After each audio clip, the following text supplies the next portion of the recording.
எம்ஜிஆர் திரைப்படங்களில் நடித்த போது குடித்துவிட்டு கும்மாளம் போடும் கதாபாத்திரத்தில் ஒருபோதும் நடித்தது கிடையாது என்று அதிமுக துணை பொதுச் செயலாளர் கே பி முனுசாமி கூறியுள்ளார்.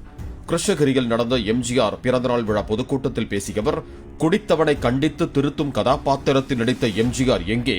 சாராயத்தை குடித்துவிட்டு பெண்களுடன் நடனமாடும் தற்போதைய நடிகர்கள் எங்கே என்றார்.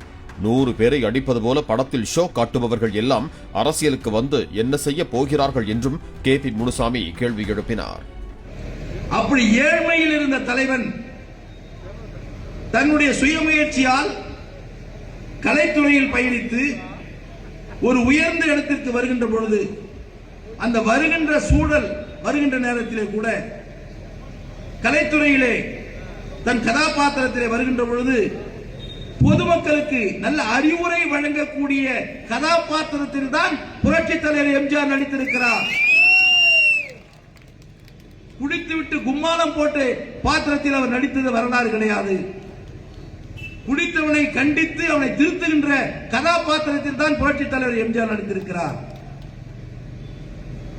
அப்படி படத்திலேயும் நேர்மையானவர், படத்திலேயும் நல்லவர், படத்திலேயும் மனிதநேயமிக்க தலைவர், படத்திலேயும் தாய்ப்பாசம் கொண்ட தலைவர், படத்திலேயும் சகோதரி சகோதரர்களாக பார்க்கக்கூடிய தலைவர், இப்படி நடித்த காரணத்தினால் மக்களும் இவர் உண்மையானவர், நமக்காகவே இருக்கின்றவர், நமக்காகவே நடித்துக் கொண்டிருக்கின்றவர், நமக்காகவே பணத்தை சம்பாதித்து நமக்காகவே கொடுத்துக் கொண்டிருக்கின்றவர்.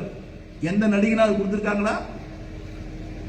எந்த நடிகனாவது கொடுத்திருக்காங்களா? தமிழ்நாட்டில் சம்பாதிச்ச காசு முழுசு மக்களையே கொடுத்தவர் புரட்சி தலைவர் எம்ஜிஆர்.